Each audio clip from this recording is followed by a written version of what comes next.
It's Denise Eckert here, and I love coming on here and sharing different ideas and techniques to help you create a happier lifestyle. And today we're going to talk about that inner critic that we all have. Today I've got Sue Erhart, and she's the author of Lose Your Critic for Good, a step-by-step process for reclaiming your spirit.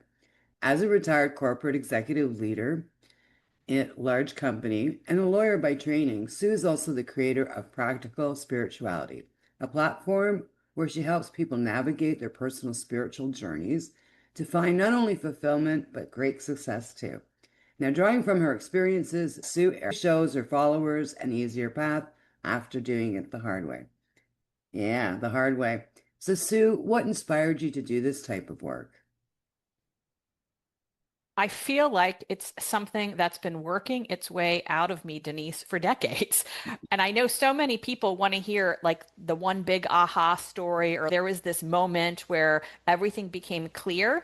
And the reality is, I think clarity comes in reverse, meaning you reach these new steps of awareness and then you look back at your life and say, oh, I see how that led to this. So I would tell you, this is something that's been in me for a long time. I am a natural self-help junkie, somebody who always likes to be reading, thinking, and improving. In the corporate world, that meant I was also somebody very ambitious, always striving, working, and seeking to learn more skills, make myself more relevant, doing lots of things. And all of those things played together in this beautiful way of helping me see how I was attached to a critic mindset. And then I started doing the work of freeing myself from that mindset. And that led me to this book. Awesome. Now, what do you mean by inner critic for people that are not aware of their inner critic? Yeah. And first, I'll just stop. I'm actually a little bit careful about not using the word inner with critic because I think so many people think that when they hear that inner critic that it's their soul or their spirit. And I just want to be really, really clear. Your inner wisdom is loving and divine and supportive. What I see the critic as is it's actually something existing outside of you. It's like a thought, and it's a pattern of thought that you have. And let me just talk about the different ways it shows up in people. So the first most obvious way is that the person has a pattern of thought that self-criticizes, right? They naturally are hard on themselves. They believe that being hard on themselves leads to great success and goal achievement. They've got these patterns, and it's a habit of thought that's hard for them to break. But that's not the only critic. So let me go a little bit deeper. Other people have a critic that causes them to play small, to really only ask for or look for in life what they think is possible or achievable or what they deserve. So they keep everything small. Other people have a critic who tells them to settle. So to simply say, this is what's in my life. This is what I have. I don't need to want for any more. So some people, their critic tells them to settle. Other people have a critic who tells them that everyone else comes before themselves. And we see this in a lot of caregivers and people who are other focused. I mean, it's that critic. And the last way I see the critic showing up is that for some people, the critic tells them to conform, meaning you have to dress this way, look this way, talk this way in order to be acceptable. But those are all habits or patterns of thought that different people have that are just false. That's all they are, is false ideas. Now, how do you get to the bottom of what your critic is doing? Because I love what you said, like just being hard on ourselves. And I know for myself growing up or when I was working in corporate, that was the thing. Everybody was hard on themselves because Yes. that was a measure of success. Yes. Denise, I'll tell you that once I released this book, I had people in corporate come to me and say, I can't read and do your book because this is the key to my success. I had one individual tell me and come to me and say, oh, I couldn't be nice to myself, then I would be overweight. That's how embedded it is. Okay. And so we just all need to look at our culture and look at these ideas that are being pumped out and very consciously say, that's not true. All right. And so that's step number one to break yourself free of these patterns is to really step back and say, motivation by criticism never leads to long-term success. It leads to cycles of continuous criticism to get yourself to do.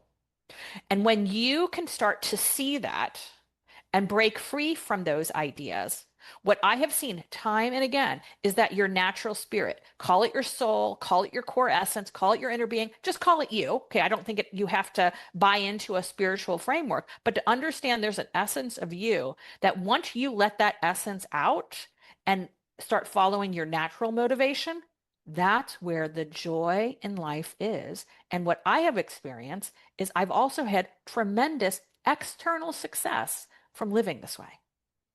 Another thing I want to point at what you said too is that when we settle for what we have, I remember being told you should be grateful for what you have. You shouldn't go for more because then you're greedy. Yeah. So I would tell you that this is one of the things that I feel like our minds tend to want to put things in buckets. So it's either or. When in spirit and in truth, things are yes and. So I do believe that there are two essential ideas that set a person up for success. So one is loving what is, to simply look at your life and say, everything is here for a good reason. Everything is here to help and support me. Everything is here to help reveal to me some of the limiting beliefs that I've been carrying so I can let them go. And I love it all. And I want more or better.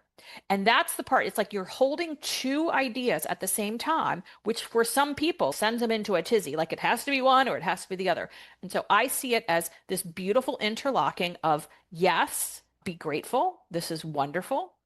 And if you are an eternal being, there is always more in front of you. Okay. You will never, ever stop having a more in front of you. And I think that's a natural part of being an eternal being. And I've done this podcast for a few years, and I've learned so much about how our brain works in keeping us safe and keeping us in those little boxes that they recognize. So, for someone that's listening to this and they want to break out of these little boxes, what are some of the first steps that they can do to change things in their lives and how they look at things? So, the entire book is designed to take you on a personal journey through tips and techniques to help you change this. Because again, it's a habit of thought, and habits of thought don't just disappear magically. Habits of thought need to be broken down, and then you need to replace them with new and better habits. So, the way I structure the work, which I find very helpful, is that you read a chapter, which is about a 1,000 word essay, and you sort of let the ideas seep in. So to me, that's step one, is that you're getting some new ideas. And the new idea might be the critic isn't me. You know how many people think like this is just who I am? I'm a really negative, nasty person. No, those are patterns that you've just picked up to keep you safe, as you said. I love those words. So the first step is reading and letting these words. Then with each chapter, I give you a specific exercise to try and to work into your life to begin helping you break free from all of this. But it requires you bringing your awareness to your life and bringing good intention and love and self-caring, all of those things. But if you do that, these tools I have seen time and time again help people break free of these limitations and then let more of their natural spirit just shine through. Now, why is it so difficult for people to silence that inner critic and to embrace self-trust? I think they've bought into societal norms. They've been fed a bunch of crappy ideas that they've let fester in their life versus confronting them and saying, what is it that I think? What is it that I believe? What's my truth? So there's a little bit of what I'll call some lazy thinking, like where you just take something in, even if it's something like a cut down from another person, and you take it in and you let that fester. And I would just say that just with a little bit of awareness and saying, this is my life, and I'm the only person who can lead it. I'm the only person who can decide what I choose to believe. And once you get to that foundational belief and understanding, I think then you really step into a heightened awareness of the critic in your life. And Denise, I'm a person of great faith, but this is what I've seen time and time again. When I do a little bit of this inner work, come forward and say, I have this limiting belief about myself, and I know it's not helpful. and I sit with it and I ask and I say to spirit, like, hey, I need some help getting rid of this. Life meets me time and again with some sort of experience that helps me break free. For instance, it might, when I was early in my career and I was building up a belief in my own worthiness, right? That's just not something that I was taught, but it was something that once I heard that idea that it's up to me to develop that belief, I began practicing it. I found myself in life tossed into a few situations where people threw shade at me. And it was interesting because at first I was like, well, gosh, this is like a backlash for me claiming my worthiness. And almost instantly I was hit with the knowledge that no, this is an opportunity to claim your worthiness despite what someone else says. And so I'll just say that this work is something that I believe we are met with each and every day. And if you come at it with an attitude that everything working into life is somehow good for you, and somehow you can harvest something good out of it, you really do soar through it quite easily. Yeah, I love what you said. And a lot of times too, we get our beliefs from our culture. That I thought of this morning for some reason, but I was never encouraged to continue my education at all because I was supposed to find someone to take care of me. And I had such a thing that no one was ever taking care of me. I can take care of myself. And it sucks because, in a way, I've never gotten married. I've always been independent, never had any children. My work and my businesses have been my life, and those have been my babies. But it would have been nice to learn this information when I was younger so that I wasn't such a force. Don't you think, though, that every human for all time, as we've evolved and learned more, is always looking back and saying, gosh, would have been nice to know that 10 years ago or 20. Again, each evolution of human history. I just try to hold on to a deep belief that all things are working out for the good. And so if there was something in my past, and believe me, Denise, I've got all sorts of things like that in my past too, that I'm like, could somebody have told me this? Okay, that would have been really helpful. All sorts of things in my past that I now see have created great desire in me to share my writing, to talk to people like you, to get the word out to your listeners, to talk to young people, to just really spread the word. So I now see some of those things I went through and those frustrations as generating this huge desire in me. And when you're working with desire, that is a fun way to live. When you're working on something, you're like, I'm excited about this. I'm interested. This work of mine really speaks to me. I mean, to me, there's no better high than that. Especially going from a corporate background with lawyer education, you couldn't get any more corporate to doing what you're doing now, which is completely free, easy. There's no structural, in a sense, like you do of a structure, but you're looking at what comes out of people, really.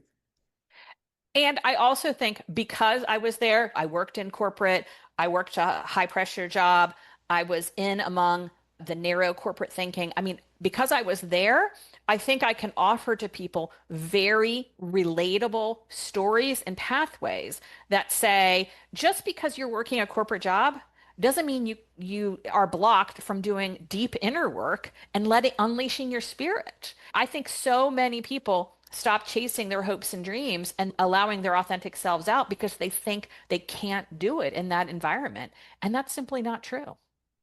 Now you talk about having a daily logbook. What does that entail? So this is something that I teach people. So folks who have a strong critic, and I was someone like this early in my career, we tend to notice what went wrong. We tend to notice what is off, what's unclean, what's disorganized. We tend to notice all of the things that I would say skew a little negative. All right. And that's a pattern of thinking. So, what I encourage people to do is to stop working their days from to-do lists. Okay. And we know these people, they sit down and they rigidly plan out their day and say, this is everything. And then they feel either good or bad about themselves, depending on whether they completed this list of items on an external task list. I encourage them to set that aside and begin working intuitively and logging their day. And logbook is simply, you can use any format you like. I use a basic little notebook and I write the date and I write down what I did and how I felt in sort of natural segments. So, Denise, after this podcast, I'll get off and say, had a great podcast with Denise. I felt confident and strong as I was on this podcast. Now, as I was early and doing logging, I might have written something like this while I was still at work. Drafted an email summarizing the project. Felt like I was on top of it and capable. Just very simple. Okay. And when you begin to do this, first of all, you start retraining the brain to look for what I say is the good, the wonderful, and the done. That's what I love to capture in my logbook. And I also capture in my logbook any good thing that happens in my day. So if someone came smiling into my office and shared a little anecdote with me, I made a note of it. Now, so many of us who have jobs and work for others come home at the end of the day and we sit down at our dinner table and we don't tell our family about the 100 good things that happened to us that day. We tell them how Bob in the cubicle next to me is so annoying. Again, we just naturally do that. And it's patterns of thought. And when you can begin to log your day and tracking the good, the wonderful, and the done, you will bring more of those things into your life. And you'll learn who you truly are. I love that. Like I could see that working for me, but I would have my to-do list. And as I'm knocking stuff off my to-do list, I would put this on my done list with how I felt. Yes, and I will tell you, I'm not anti to-do lists. Here is my guidance though on those. When I create a to-do list, I've got one right over here of things in my life that need attention, pay the taxes, schedule the dentist, call someone, whatever it might be.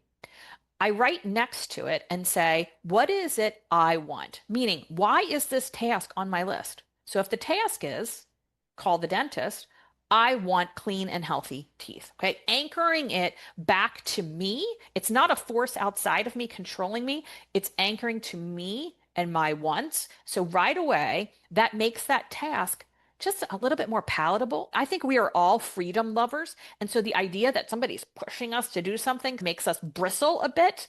And so when you can tie it to your want, you can better see why that task is in your life.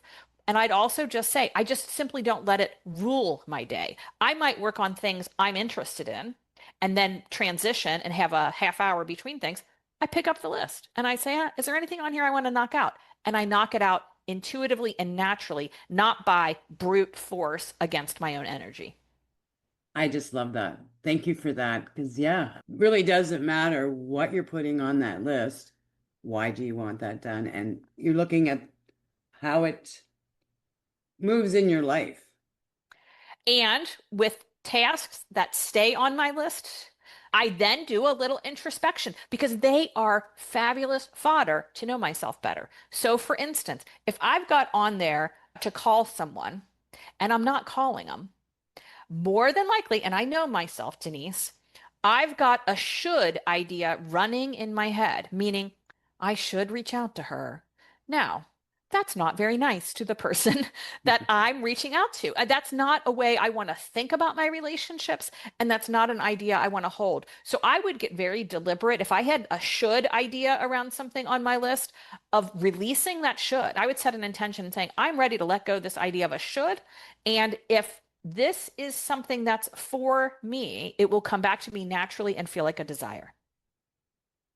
Yeah, you could say, I put that person that you need to call, I want to strengthen that relationship, or I want to just send some love, basically, or anything like that. Something more positive rather than the shoulds. Yes, and you also could ask yourself the question, why am I putting this off? And I've seen time and again with me personally that I put off tasks because I have fear. Let me give you a specific example.